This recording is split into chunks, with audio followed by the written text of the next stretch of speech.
नमस्कार दोस्तों, आज हम चर्चा करते हैं स्वामी कार्तिकेय के जन्म के विषय में। स्वामी कार्तिकेय जो हैं ये भगवान शिव के पुत्र हैं। लेकिन इनकी उत्पत्ति कैसे हुई ये हम आपको आज बताते हैं। ये गंगा और भगवान शिव के पुत्र हैं। आज हम आपसे चर्चा करते हैं कि गंगा और शिव के स्वामी कार्तिकेय पुत्र किस प्रकार से।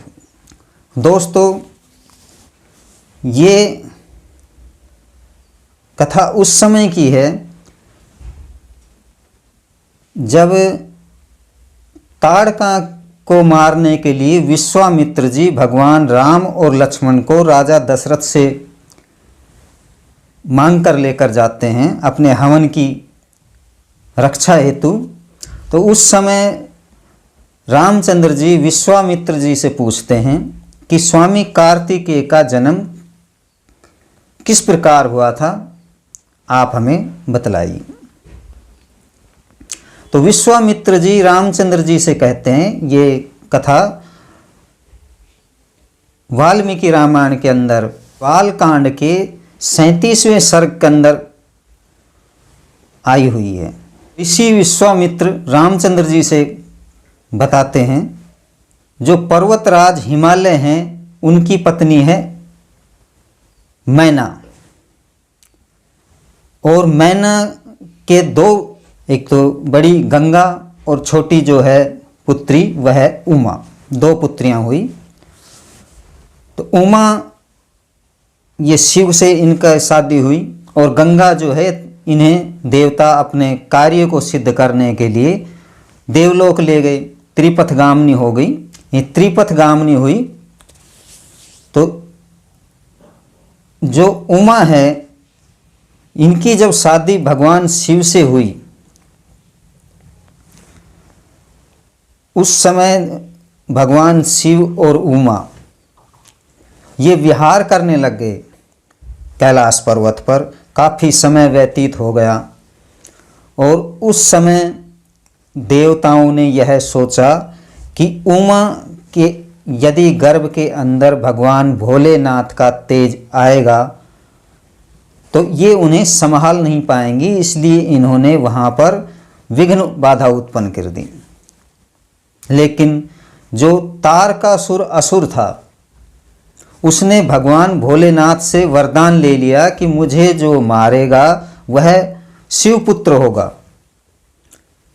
लेकिन भगवान भोलेनाथ और उमा के संपर्क ना हो, इसलिए देवताओं ने विघ्न किया। तो उमा ने देवताओं को श्राप दे दिया कि तुम कोई भी देवता संतान उत्पत्ति नहीं कर सकोगे आज के बाद।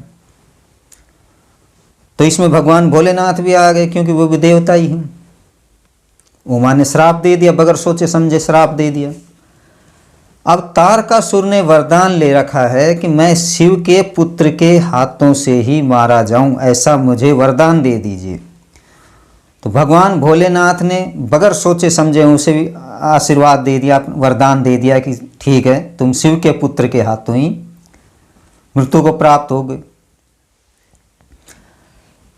तब देवताओं ने अग्निदेव से प्रार्थना करके और भगवान भोलेनाथ का जो तेज था वह गंगा के अंदर डाल दिया, और गंगा के अंदर उस तेज को डालने से गंगा भी उस तेज को नहीं संभाल सकी, और उस तेज को उन्होंने संकलित कर दिया। और वह तेज जो है वह हिमालय के ऊपर गंगा नदी के उद्गम तट के ऊपर जाकर गिरा, स्वामी कार्तिकेय के रूप में। उस तेज से 4 धातु प्रकट हुई, सोना, चांदी, तांबा और लोहा। और जो उस तेज ने, स्वामी कार्तिकेय ने, जो गर्भ का जो मल होता है उससे 2 धातु हुई, सीसा और तांबा।